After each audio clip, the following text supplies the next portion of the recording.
검찰의 대장동 사건 항소 포기를 둘러싼 정치권의 공방도 날이 갈수록 거칠어지고 있습니다.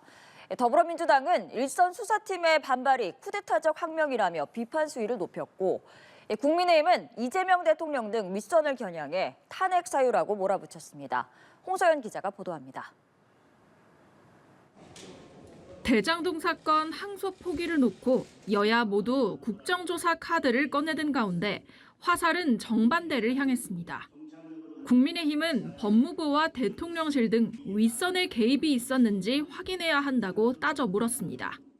장동혁 대표는 단군 이래 최악의 수사 외압이자 재판 외압이라며 이재명 대통령까지 보고받고 묵인했다면 탄핵 사유라고 생각한다고 목소리를 높였습니다. 송원석 원내대표는 정성우 법무장관이 도어 스태핑에서 외압을 자백했다며 사퇴를 촉구하는 한편 의원총회를 통해 무엇이든 다 할 수 있다는데 총의를 모았다면서 외압 의혹의 진상규명을 위한 국정조사 실시를 재차 제안했습니다. 반면 민주당은 윗선 개입 의혹을 일축하며 항소 포기에 반발한 일선 수사팀을 겨냥해 쿠데타적 항명이라고 목소리를 높였습니다. 윤석열 전 대통령의 항고 포기에는 침묵하더니 대장동 사건 항소 자제에는 집단 항명하고 있다는 겁니다. 정청래 대표는 민주주의와 헌법, 내란 청산에 대한 항명이라며 절대 묵과할 수 없다고 강하게 경고했습니다. 민주당은 대장동과 대북 송금 사건의 수사 과정에서 친윤 검사들이 어떻게 개입했는지 철저히 따져야 한다며 국정조사나 청문회, 상설특검을 추진하겠다는 방침입니다. 여야가 항소 포기 사태를 각각 조작 기소와 외압으로 규정하면서 국정조사 실시의 목적을 놓고 팽팽한 입장차를 보이는 가운데 이번 사태와 관련한 법사위 현안 질의 개최를 놓고도 충돌이 빚어졌습니다. 국민의힘 법사위원들은 내일 전체 회의를 열고 여야가 각자 요구하는 증인을 4명씩 출석시켜 진실을 밝히자고 촉구한 반면 추미애 법사위원장은 증인 출석을 일주일 전에 요청해야 함에도 국민의힘이 당장 내일 증인 출석을 요구하고 있다며 무리한 요구라고 일축했습니다. 연합뉴스TV 홍서연입니다. 검찰의 대장동 사건 항소 포기를 둘러싼 정치권 공방이 날이 갈수록 거칠어지고 있습니다. 민주당은 일선 수사팀의 반발이 쿠데타적 항명이라며 비판 수위를 높였고 국민의힘은 연일 법무부 등 윗선을 겨냥해 외압 의혹을 제기하고 있습니다. 국회 취재기자 연결해 보겠습니다. 홍서연 기자. 네, 대장동 사건 항소 포기를 둘러싼 여야 공세가 점점 거칠어지고 있습니다. 여야 모두 국정조사 카드를 꺼내든 가운데 화살은 정반대 방향을 겨누고 있는데요. 국민의힘은 법무부와 대통령실 등 윗선의 개입이 있었는지 확인해야 한다고 따져 묻고 있습니다. 국민의힘 장동혁 대표는 단군 이래 최악의 수사 외압이자 재판 외압이라며 탄핵 사유라고 강하게 비판했는데요. 국정조사와 특검을 요구하며 그 끝은 탄핵일 것이라고 거듭 주장했습니다. 발언 듣고 오시겠습니다. 이재명만이 할 수 있는 일입니다. 단군 이래 최악의 수사 외압이자 재판 외압입니다. 명백한 직권남용이자 탄핵 사유입니다. 탄핵 대상으로 누구를 지칭한 것인지에 대한 취재진 질문에 장 대표는 누가 관여했는지 밝히면 될 일이라며 이 대통령까지 보고받고 묵인했다면 탄핵 사유라고 생각한다고 답했습니다. 국민의힘 의원들은 오늘 오후 의원총회도 열었는데요. 송원석 원내대표는 정성우 법무부 장관이 오전 도어 스태핑에서 외압을 자백했다고 생각한다며 사퇴를 촉구했습니다. 반면 민주당은 윗선 개입 의혹을 일축하며 항소 포기에 반발한 일선 수사팀을 겨냥해 쿠데타적 항명이라고 목소리를 높였습니다. 윤석열 전 대통령의 항고 포기에는 침묵하더니 대장동 사건 항소 자제에는 집단 항명하고 있다는 겁니다. 민주당은 대장동과 대북 송금 사건의 수사 과정에서 친윤 검사들이 어떻게 개입했는지 철저히 따져야 한다고 주장하고 있는데요. 김병기 원내대표는 이를 위해 국정조사나 청문회, 상설특검을 추진하겠다는 의지를 재차 밝혔습니다. 정청래 대표도 지도부에 사용 가능한 모든 수단을 적극적으로 추진하라고 지시하며 힘을 실었습니다. 발언 듣고 오시겠습니다. 민주주의와 헌법 그리고 내란 청산에 대한 국민의 명령에 대한 항명이다 이렇게 생각합니다. 절대 묵과할 수 없다. 항소 포기와 관련해 여야는 법사위 긴급 현안 질의 개최를 놓고도 팽팽한 신경전을 벌였습니다. 국민의힘 법사위원들은 내일 전체 회의를 열고 여야가 각자 요구하는 증인을 4명씩 출석시켜 진실을 밝히자고 촉구했는데요. 추미애 법사위원장은 증인 출석을 일주일 전에 요청해야 함에도 국민의힘이 당장 내일 증인 출석을 요구하고 있다며 무리한 요구라고 일축했습니다. 네, 국정감사가 끝나면서 정치권은 이미 내년 지방선거 준비에 들어갔죠. 네, 여야는 일찌감치 내년 지방선거 모드로 들어간 모습입니다. 민주당은 오늘부터 이틀간 전국 지역위원장 워크숍을 열고 본격적인 조직 정비에 나섰는데요. 정청래 대표도 직접 참석해 당정대가 차돌같이 단단하게 뭉쳐 찰떡 같은 공조로 지방선거를 승리하겠다고 다짐했습니다. 이번 워크숍에선 내년 상반기 당 운영 방안과 더불어 지방선거 규정과 전략에 대한 토론도 이뤄질 걸로 보입니다. 민주당은 오세훈 서울시장의 시정 실패를 검증하기 위한 당내 TF를 띄우는 등 서울시장 선거를 앞두고 본격적인 견제에도 나섰습니다. 국민의힘은 닷새 만에 다시 충청을 찾아 중원 민심 다지기에 나섰습니다. 국민의힘 지도부는 오늘 충북 도당에서 현장 최고위를 열고 지역 현안을 살피겠다고 약속했는데요. 이후 청주국제공항을 찾아 공항 활성화 방안을 모색하고 오후에는 SK하이닉스 청주 공장을 방문해 지역 경제 현안을 논의했습니다. 지금까지 국회에서 전해드렸습니다. 정성호 법무부 장관은 검찰이 대장동 사건에 대해 검찰이 항소를 포기한 데 대해 문제가 없다고 밝혔습니다. 그러면서 검찰의 수사를 둘러싼 여러 논란이야말로 문제의 소지가 있다고 덧붙였습니다. 서울중앙지검의 취재기자가 나가 있습니다. 이동훈 기자. 네, 서울중앙지검입니다. 대장동 개발비리 사건 항소 포기와 관련한 논란이 지속되는 가운데 정성호 법무부 장관은 항소를 안 해도 문제가 없다고 판단했다고 밝혔습니다. 정 장관은 오늘 출근길에 기자들과 만나 원론적으로 성공한 수사, 재판이었다고 생각한다며 이같이 밝혔습니다. 유동규 전 성남도시개발공사 기획본부장이 구형보다 1년이 높은 징역 8년이 선고된 점 등을 이유로 꼽았습니다. 또 대검의 항소 포기를 지시했는지에 대해선 지침을 준 바는 없다며 여러 사정을 고려해 신중히 판단하라는 정도의 의사 표현을 했다고만 밝혔습니다. 앞서 사건을 담당했던 강백신 대구고검 검사가 장 차관이 항소를 반대한다는 얘기를 들었다고 주장한 데 대해선 추측일 것이라며 저희가 의심스럽다고 맞받았습니다. 이외 정 장관은 민간업자 남욱 변호사가 검사의 회유, 협박이 있었다는 취지의 증언을 한 상황 등을 고려할 때 사건이 계속되면 오히려 정치적인 문제가 될 것이라고 판단했다고도 설명했습니다. 아울러 이재명 대통령 재판과의 관련성을 묻는 질문엔 관계가 없다며 선을 그었습니다. 정 장관은 이어 내란 수괴인 윤석열 전 대통령이 구속 취소로 석방될 때 일선 검사들의 반발이 있었느냐고 반문했습니다.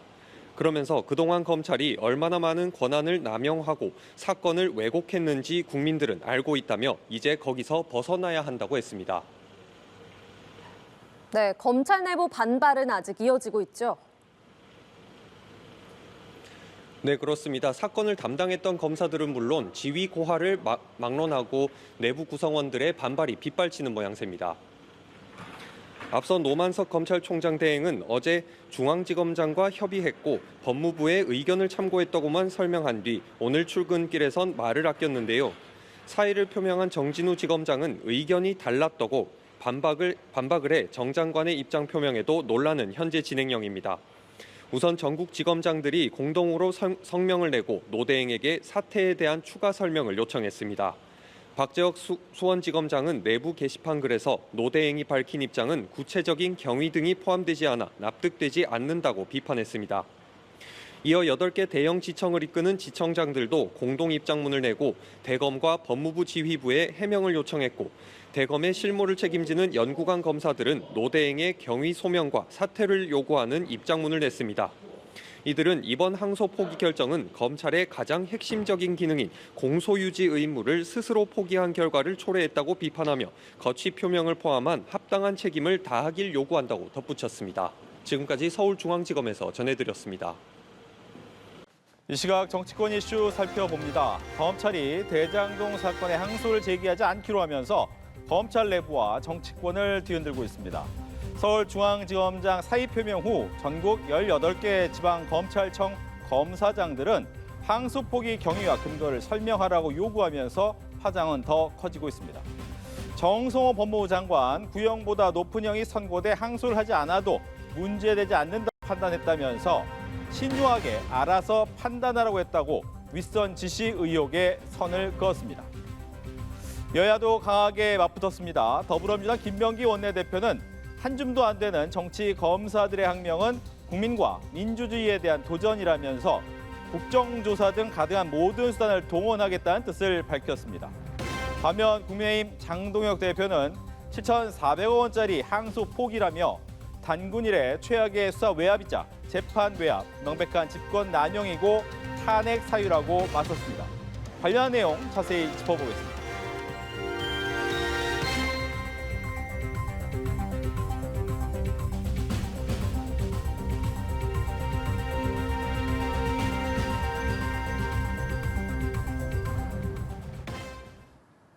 네, 강성필 더불어민주당 부대변인, 윤주진 국민의힘 미디어 특위위원 두 분과 함께 이야기 나눠봅니다. 안녕하십니까? 안녕하세요. 먼저 자세한 내용에 들어가기 전에 정성호 법무부 장관이 오늘 직접 이야기한 내용이 있습니다. 이야기 듣고 대담 시작하겠습니다. 원론적인 말씀을 드린다고 하면은 저는 성공한 수사 또 성공한 재판이었다고 생각합니다. 검찰이 구형했던 양보다도 더 두 사람은 더 많은 형을 선고받았고 통상적인 검찰의 항소 기준인 그 양형 기준보다도 초과하는 그런 형을 선고받았습니다. 검찰에서 대검에서 저 일선 부서에서 항소하려고 한다고 했을 때 종합적으로 잘 판단했으면 좋겠다. 네, 내용상은 성공한 수사와 재판이었고 외압 의혹은 일축하는 내용이었습니다. 하지만 마지막에 이 단어 신중하게 판단하라고 했다라는 부분이 아마 논의의 초점이 될 것 같습니다. 국민의힘 이야기부터 들어볼까요? 예, 이재명 대통령이 사실은 먼저 가이드라인을 제시했죠. 그러니까 검찰이 판사 3명이나 무죄를 선고한 사건에 대해서 항소하는 것이 과연 맞느냐. 정말로 대한민국 3심제의 근간을 흔드는 그런 매우 부적절한 발언을 공개적으로 해서 그 당시에도 이미 검찰의 어떤 항소나 이러한 것들이 어렵지 않겠느냐라고 하는 먹구름이 있었습니다. 그런 가운데 이번에 검찰이 대장동 일당에 대한 항소를 포기한 것은 결국은 이재명 대통령이 제시했던 항소 금지, 항소를 포기하는 그러한 가이드라인에 따랐고 또 마침 정성호 장관도 항소 여부는 신중하게 판단해라. 자, 일선 검찰이나 대검찰청에서 이 말을 들었을 때요, 과연 항소를 하라는 뜻으로 받아들였겠습니까? 당연히 항소하지 말라는 뜻을 완곡하게 전달했다고밖에는 해석할 수가 없는 것이죠. 그렇기 때문에 저는 이번 사건의 결국 몸통은 역시나 이재명 대통령과 용산 대통령실이고 이 하명 항소 포기였다. 그래서 법무부의 압박 속에 결국은 대검찰청이 굴종을 했고 이렇게 범죄 일당들에게 수천억의 천문학적인 이득을 결국은 안겨주게 된 매우 정말 불미스러운 그런 과정이라 할 수 있겠습니다. 네, 신중하게 판단하려고 하는 것이 무언의 압박일 수 있다라고 이야기를 하셨어요. 근데 이제 법으로 따진다고 하면 이 법무부 장관이 검찰총장을 사건에 대해서 지휘를 할 수가 있어요. 그렇기 때문에 저는 지휘를 하냐 안 하냐, 부담을 줬냐 안 줬냐 이게 무슨 의미가 있나, 불법적인 요소가 있나 저는 그런 생각을 해요. 다만 지금 이제 검찰 내부에서 반발이 심하잖아요. 저는 검찰 내부에게 진짜 말씀드리고 싶은 게 뭐냐면 아니 윤석열 전 대통령 구속 취소할 때는 심우정 검찰총장이 즉시항고 포기했잖아요. 이때는 왜 그렇게 이례적인 일이라고 그럴 수 없다고 이렇게 사표 내고 그런 검사들 없었어요? 근데 이제 와서 지금 검찰이 잘못됐다, 노만석 검찰총장 대행 뭐 사표 내라 뭐 이렇게 저는 그 반발하는 것에 대해서 전 잘못됐다고 생각을 하고 일단 부당한 이득을 포기했다 뭐 이런 주장하는데 이건 좀 사실관계가 좀 다른 것 같아요. 예를 들어서 제가 사기꾼에게 1,000억을 사기당했어요. 그런데 그 사기꾼이 잡혔습니다.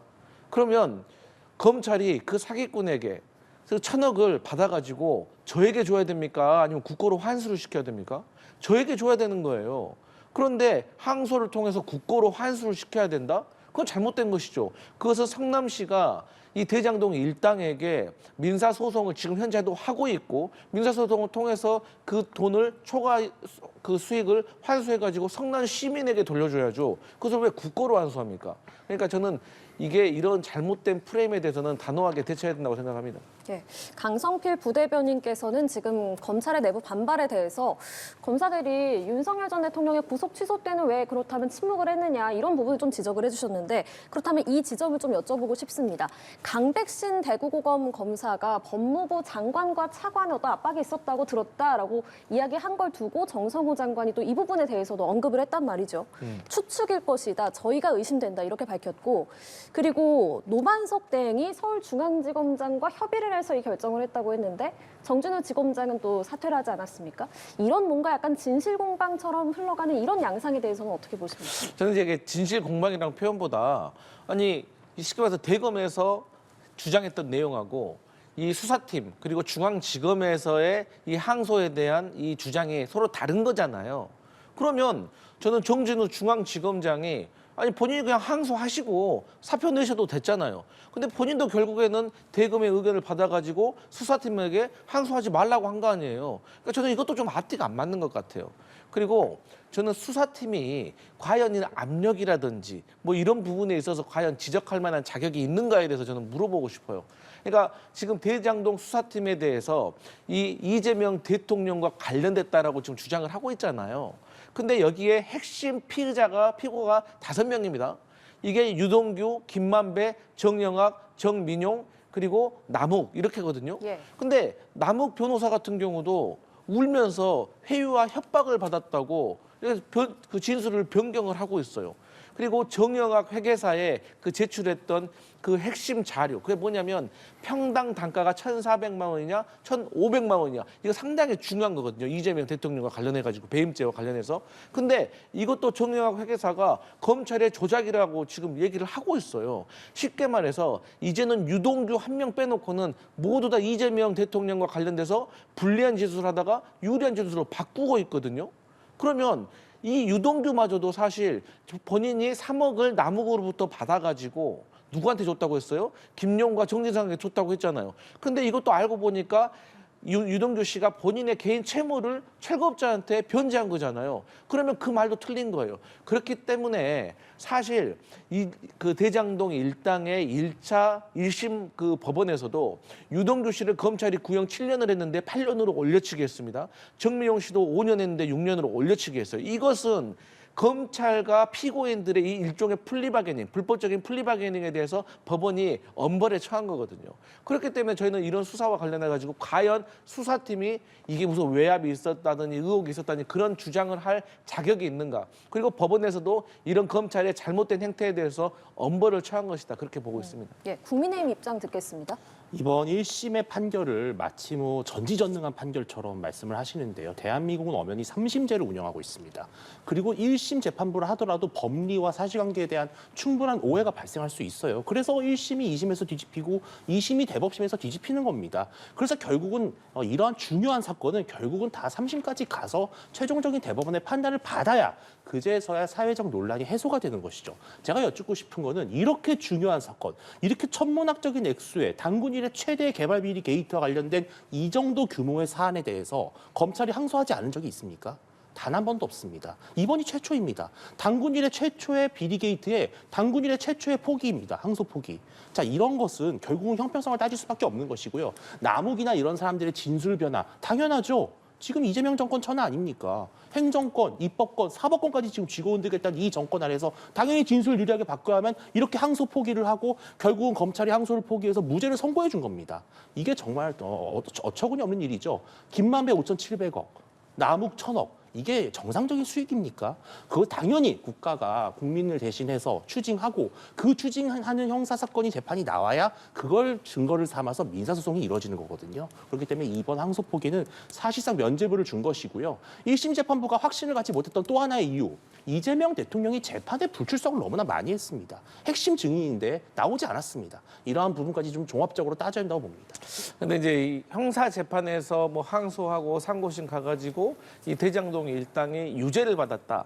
그럼 나중에 민사 그 재판에서도 물론 유리한 어떤 요인은 될 수가 있지만 엄연히 형사 사건하고 민사 사건하고 이 재판의 이 용도와 역할이 다른 겁니다. 그렇기 때문에 저는 다시 말씀드리지만 성남시에서 이미 이 대장동 일당과 관련해 가지고 초과이익 환수하는 부분을 진행을 하고 있다는 점을 말씀드리고, 그렇게 이 대장동 일당들의 잘못된 범죄 수익에 대해서 국고로 환수하려고 하는 의지가 있다면 저는 국민의힘과 검찰은 왜 50억 클럽에 대해서는 제대로 수사를 안 하고 있죠?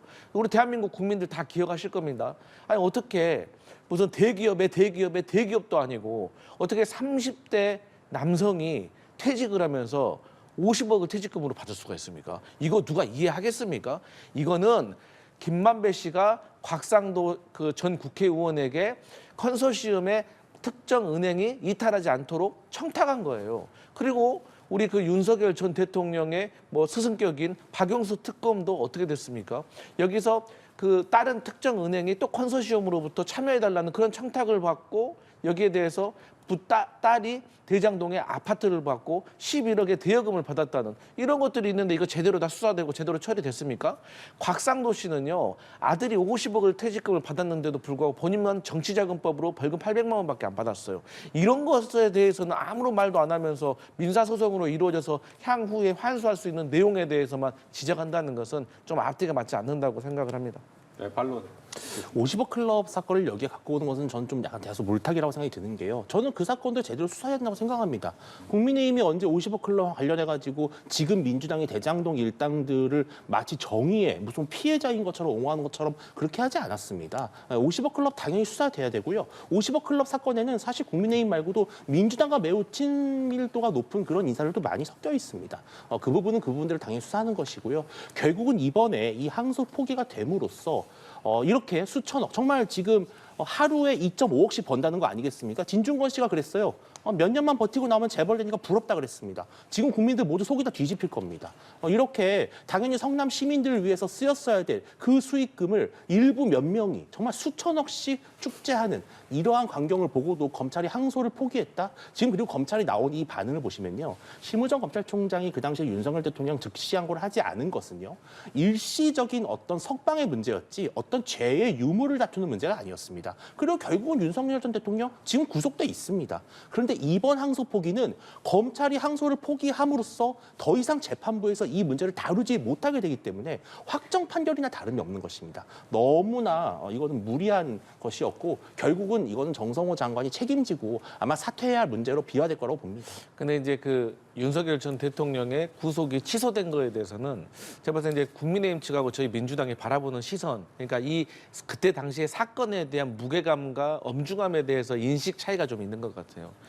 저희는 이 내란 우두머리라고 생각을 하고 있어요. 그리고 이 내란 우두머리가 밖에서 활개치고 있으면 이게 증거인멸이라든지 다른 피고인들이라든지 핵심 피고인들에 대한 진술이 오염이 될 수가 있는 것이기 때문에 반드시 잡아넣어야 된다고 생각했고 실제로 그때 구속이 취소됐기 때문에 탄핵 심판과 관련해가지고 너무나도 많은 상황에서 불안한 상황이 계속됐었고 또 마지막으로 말씀드리고 싶은 거는 지금 검찰이 과거에 이 검찰총장 출신의 내란 우두머리에게는 이게 즉시 항고를 포기하더라도 참고 있다가 이제 뭐 대장동 그 개발업자와 관련해가지고 이건 참을 수가 없다. 많은 국민들과 저희 민주당의 지지자들은 이렇게 의심할 수밖에 없다. 이렇게 보여집니다. 네, 이렇게 두 분도 팽팽하지만 여야 지도부의 대화, 발언이라고 할까요? 엄청 강한 이야기가 나오고 있습니다. 이 대담 이야기도 듣고 계속해서 이야기 나눠보겠습니다. 친윤 정치검사들의 쿠데타적 항명이 참으로 가관입니다. 이들의 항명은 강백신 검사를 주축으로 하는 한 줌도 안 되는 정치검사들이 국민과 민주주의에 대한 도전입니다. 정치검찰의 항명과 조작기소 의혹을 반드시 진상 규명할 겁니다. 국정조사, 청문회, 특검 등 가능한 모든 수단을 동원해서 당신들이 어떤 행위를 했는지 밝혀보겠습니다. 입막음용으로 대장동 일당 호주머니에 7,400억을 꽂아준 것입니다. 7,400억짜리 항소 포기입니다. 이재명만이 할 수 있는 일입니다. 단군 이래 최악의 수사 외압이자 재판 외압입니다. 명백한 직권 남용이자 탄핵 사유입니다. 국민의힘 입장에서는 탄핵 이야기까지 꺼냈습니다. 여기에 대한 얘기도 들어볼게요. 만약 정말로 대통령실에 어떤 암묵적인 지시가 있었고 이것에 따라서 법무부 장관이 불쾌감이나 거부감을 드러냈고 이것이 검찰청의 이번 항소 포기를 이끌어낸 주요 요인이었다면 이건 당연한 권력 남용입니다. 직권 남용입니다. 수사 개입입니다. 당연히 이것은 탄핵 사유가 될 수 있는 것이죠. 중대한 헌법에 대한 위반이라고 볼 수 있는 것이고요. 지금 친윤 검사 이런 자꾸 프레임을 쓰고 계시는데 민주당은 지금 모든 검찰 식구들을 다 친윤으로 몰아넣고 있는 거나 다름없습니다. 지금 이번 항소 포기와 관련해서 검찰 내부에서 어떤 특정 계파나 라인에서 지금 반발하는 것이 아니라 곳곳에서 지금 불협화음이 터져나오고 있고 대검 연구관들조차도 지금 현재 상당히 이 불편한 기색을 드러내고 있다고 합니다. 왜냐? 그동안에 어떤 정권에서도 이렇게 중요하고 이렇게 중대한 사건에 대해서 항소를 포기한 적이 없다는 것입니다. 그리고 지금 민주당 선동하고 있는 것이 자꾸 예규를 들고 있어요. 예규상으로 이런 정도 수준이면 일반 사건은 구형량의 절반 이상, 중요 사건은 뭐 3분의 2 이상이면은 항소를 한다라고 되어 있지만 그 미만이라고 해서 항소를 하지 않는다라는 규정은 어디에도 없습니다.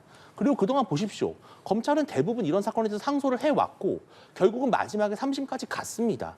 왜 이번 사건만 유독 이재명 대통령이 공범, 주범으로 엮일 수도 있기 때문에 항소를 포기한 것이 아니냐. 이것이 너무나 당연한 상식적인 의혹 아니겠습니까? 네. 그렇다면 지금 말씀하신 것이 18개 지방검찰청 검사장들이 모두 친윤 검사냐라는 의문이 들을 수밖에 없을 것이고 또 하나 특검도 함께 하겠다라고 하면 또 검사를 활용하겠냐라는 부분에 대한 또 의문도 들을 것 같고 과연 탄핵 사유냐 이 부분도 또 논란이 될 것 같거든요. 좀 이야기를 듣겠습니다. 그러니까 이제 저는 친윤 검사냐라는 표현보다는 전체적으로 이 검찰 조직 문화 자체가 좀 잘못됐다라고 생각을 해요. 그러니까 이제 국민의힘에서는 방금도 계속해서 이번에 이제 그 대장동 일당 관련해 가지고 항소를 포기한 것이 역대 이런 일이 언제 있었냐 그렇지만 그러니까 서로 대화가 잘 안 되는 것 같아요. 제가 방금도 말씀드렸잖아요. 윤석열 전 대통령 즉시 항고 포기했잖아요. 아니 조금 내용의 성격은 다르지만 엄청난 사건에 대해서 서로 즉시 항고 포기하고 항소 포기한 건 그런 논리로만 따진다면 이게 처음이 아니라니까요. 또 그렇게 따진다고 하면은 김건희 씨와 관련해 가지고도 주가 조작이 지금 증권사 직원하고 녹취록이 사실상 자동으로 이 증권사 자동 서버에 저장이 되는 걸 검찰이 몰랐겠습니까? 근데 그게 왜 4년 동안 안 나타나다가 다시 재수를 하니까 나타납니까? 이런 것에 있었을 때 검찰이 과연 잘못된 수사에 대해서 비판을 했냐 이거예요. 그러면서 잘못된 수사를 책임지고 중앙지검장, 검찰총장 당신들 물러나라 이런 얘기 했냐고요. 안 했잖아요. 그리고 이재명 대통령과 이 대장동 개발 사업자들의 재판은 다른 얘기예요. 축구하고 야구 같은 거예요. 왜냐하면 일단 이재명 대통령에 대해서 국민들이 궁금해하고 검찰이 밝히고 싶어하는 거는 이 대장동 개발 사업으로 인해서 이재명이라는 정치인이 돈을 받았냐 안 받았느냐 이걸 궁금해하잖아요. 그런데 4년 동안 증거 찾아냈습니까? 하다못해 나중에라도 주기로 했다는 약속이라도 지금 찾아냈습니까? 못 찾아냈잖아요. 그리고 이재명 대통령 입장에서는 오히려 이러한 항소 포기로 인해서 정치적으로 논란이 되고 자꾸 국민의힘에서 이재명 대통령을 위해서 이렇게 항소를 포기한 것이다라는 프레임이 더 씌워지기 때문에 정치적으로 손실을 계산해도 이재명 대통령에게는 손해인 거예요. 이런 차원이기 때문에 얼마 전에도 이재명 대통령은 여당이 추진하고 있는 재판 중지법에 대해서도 대통령실이 스톱이라고 정지를 하자고 했던 것이거든요. 그렇기 때문에 저는 국민의힘이 최혜병 특검을 대하듯이 이 사건에 대해서 한번 생각을 해보셔라. 우리가 얼마나 그때 당시에 외압이 있었냐, 거기에 대해 의심을 하고 증거를 제시하고 그렇게 비판을 했을 때 끝까지 최혜병 특검에 대해서 추진을 안 했던 정당이에요. 그렇기 때문에 저는 대통령으로 이 문제를 끌고 가는 것은 부당한 공세다 이렇게 보여집니다. 네. 반론까지 듣겠습니다. 검찰청이 이번 중앙지검장을 비롯해서 검찰 일선 수사팀은 항소를 해야 된다는 의견을 분명히 전달했습니다. 자, 이거를 검찰총장 직무대행이 굳이 그 의지를 꺾을 이유가 없었을 겁니다. 그동안도 그렇게 해왔습니다. 일선 검사 수사팀에서 항소 의견 여부를 주면 대부분 거의 결재가 됐거든요. 자, 근데 이번 사건은 다릅니다. 분명히 검찰총장 직무대행은 법무부 장관과 협의를 했다고 했습니다. 그리고 법무부의 의견을 어느 정도 수용했다는 것을 이미 밝혔습니다. 그 말은 무엇이겠습니까? 그거는 결국은 대통령실의 의중, 지금 법무부 장관의 어떤 의중을 미루어 짐작했든지 아니면 그것을 고려했든지 지시를 받았든지 어쨌든 연결이 돼 있다는 겁니다. 그렇기 때문에요. 이재명 대통령의 결국은 유리한 방향으로 검찰이 판단할 수밖에 없었다는 정치적 외압만큼은 분명한 사실이다. 이렇게 봐야 될 것 같습니다. 네, 여야 모두 국정조사를 해야 된다는 입장인데 지금 두 분의 말씀처럼 서로 문제 삼는 부분은 다른 상황입니다. 민주당은 대장동 사건 수사가 애초에 조작 수사다. 그래서 조작 기소 의혹과 항명을 조사하겠다는 입장인데 국민의힘은 법무부와 더 나아가서 대통령실까지 외압 의혹을 좀 규명을 해야 된다는 입장이고요. 이 국정조사는 어떻게 진행이 되겠습니까? 이제 국정조사는 저는 사실상 이게 필요가 있을까 이런 생각이 좀 들어요. 왜냐하면 안 그래도 지금 특검이 3개나 돌아가고 있는 이 상황에서 계속해서 어떤 특검이라든지 국정조사라든지 이런 사정정국으로 간다는 것이 저는 개인적으로 조금 우려스러운 면이 분명히 있습니다. 그런데 이제 대장동 이 수사팀, 강백신 검사와 이 수사팀과 관련해 가지고는 너무 충격적인 내용들이 계속 나오고 있잖아요. 그러니까 피고인에게 그 김용, 정진상에게 돈 줬느냐, 그 얘기 들었느냐, 유동규는 들었다라고 하고 있는데 사실 배를 가르겠다. 애 사진 보여주면서 이거 애들 보고 싶지 않냐, 여기 계속 있을 거냐, 이러한 식으로 협박했다는 거의 뭐 영화에서나 나올 일 아니겠습니까?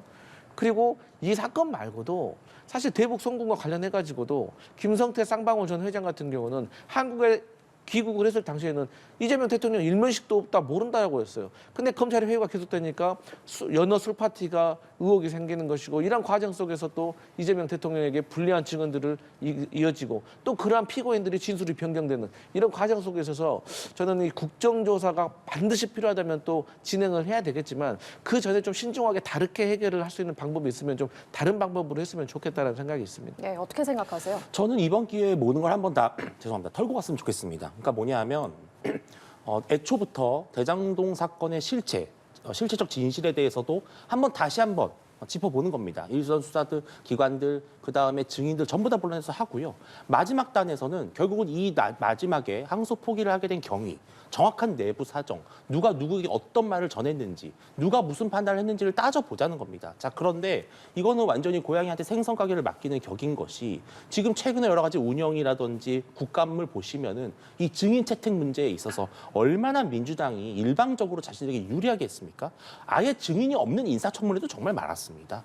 그래서 저는 국정조사를 하는 것이 원칙상 맞지만 결국 국정조사를 하게 됐을 경우에는 민주당은 본인들에게 유리한 의제와 유리한 증인들만 채택할 것이다. 그렇기 때문에 이 국정조사가 결국은 알맹이가 없는 맹탕 국정조사가 될 가능성이 높다는 우려가 있습니다.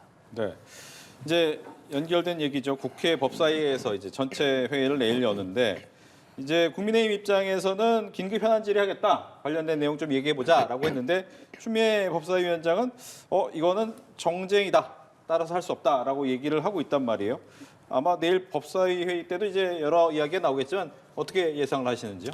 저는 앞서 말씀드렸지만 지금 국민의힘은 이 대장동 항소 포기와 관련해 가지고 일단 제대로 된 어떤 주장을 할 저는 자격이 없다고 생각을 하기 때문에 저는 국민의힘의 주장을 민주당 법사위원들이 받아줄까에 대해서는 의문이 있고요. 저는 오히려 저희 민주당이 제시하고 있는 오히려 이제 이 대장동과 관련된 그리고 대북 송금이라든지 이재명 대통령과 관련된 사건을 수사했는데 이 과정 속에서 진술이 변경되고 검찰의 압박과 회유 이런 것들이 문제가 있었다고 보고 있습니다. 근데 이제 어쨌든 이 그 연어 술 파티라든지 이런 문제에 있어서는 제가 그런 이제 법무부에서 대검을 통해 가지고 감찰을 하고 있는 걸로 알고 있어요. 그래서 이런 것들은 또 법무부에서 또 감찰을 통해 가지고 밝혀야 될 부분이 있는데 이걸 법사위로 끌고 와 가지고 정쟁으로 끌고 간다는 것은 저는 필요 없는 정쟁의 빌미만 준다 생각합니다. 네. 아마 필요 없는 정쟁이다. 그렇기 때문에 내일 회의는 이렇게 열리진 않을 것 같다라는 생각이었고요. 네, 추미애 위원장이 아마 온몸으로 법사위가 사실상의 청문회 국정조사장이 되는 것을 막겠죠.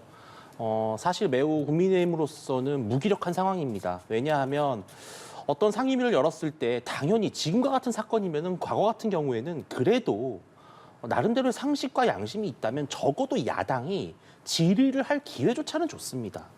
그 다음에 여당도 같이 맞서 싸우면서 토론했습니다. 근데 지금은 아예 열지 않겠다. 정성호 장관 안 와도 된다. 이런 식이 되면 결국 야당의 존재 자체를 부인하는 것이죠. 국회 자체를 부인하는 겁니다. 의회 민주주의를 파괴하는 것이고 저는 법사위가 열리면 당연히 왜 항소를 포기하게 되는지에 대한 경위를 밝히는 것이 국민의 대표인 국회의 역할입니다. 여당이라고 해서 무조건 지킬 것만이 아니라 정말 떳떳하다면 불러서 물어보면 되는 거 아닙니까? 왜 물어보지도 못하게 하는 것인지 이거야말로 이틀막이다 이런 생각이 듭니다. 근데 이제 지금까지 조금 법사위를 보면 제가 이렇게 법사위 중계하는 걸 보잖아요. 그러면 질의의 내용이 들리는 게 아니라 조용 좀 해주세요.